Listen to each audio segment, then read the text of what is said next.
আমি তো মনে করছিলাম যে কিছু করতে পারবো না, আমার লাইফ শেষ, যে আমার হাজব্যান্ড এরকম কিছু করবে যে আমি কখনো কল্পনাই করতে পারিনি। আমার একটা বাচ্চা আছে। আমার ব্যবসা উনি শুরু করছে, উনি শেষ পর্যন্ত আমাকে ধোকা দিছে। তখন উনি বলছে এখানে নাকি অনেক চাঁদাবাজি আছে, অনেক কিছু আছে। তখন আমি চিন্তা করলাম যে না, আমি নামি দেখি কিছু করতে পারি কিনা। এখন আমাদের বার্গার আছে, শিক আছে, লুচি আছে, বট আছে, আর গরুর বট ছাড়াও আর কলিজাও আছে সাথে। আগে আমাদের আরেকটা দোকান ছিল, ওইখান থেকে আমি বের হয়ে আসছি। এখন চিন্তা করলাম এখানে একা করব।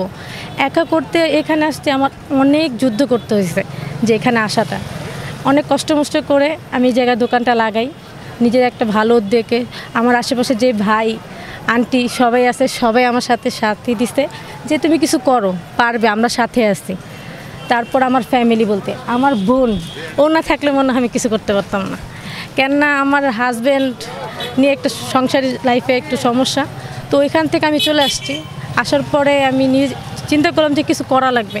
ভেঙে পড়ছিলাম অনেক, যে ফ্যামিলি যারা আছে সবাই সাপোর্ট করছে যে তুমি কিছু করো, অবশ্যই পারবে কিছু করতে।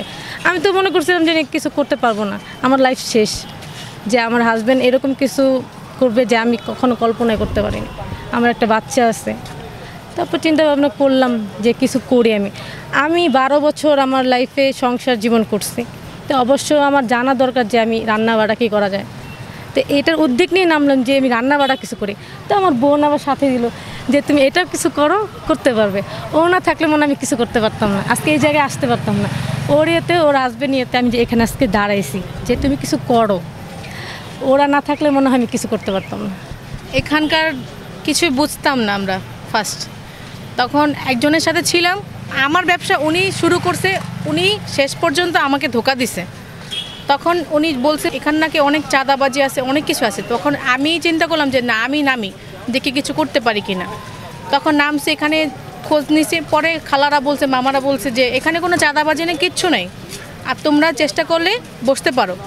মামাদের সাথে কথা বলে এখানে বসছি, আলহামদুলিল্লাহ এখনও কাজ করতেছি। এখন কোনো পর্যন্ত সমস্যা আসে নাই, কিন্তু সমস্যা আসছে যে আমার যে আশেপাশের যে লোকগুলো ছিল তারাই মেন সমস্যাটা আমার করছে। তো এখন সেই চিন্তাভাবনাগুলো আমরা বাদ দিয়ে এখন নতুন করে আবার শুরু করার চেষ্টা করছি, দেখি ইনশাআল্লাহ কি হয়। এখন আনইজি ফিল করি না, কারণ আমরা চাই যে নারীরা কিছু করুক।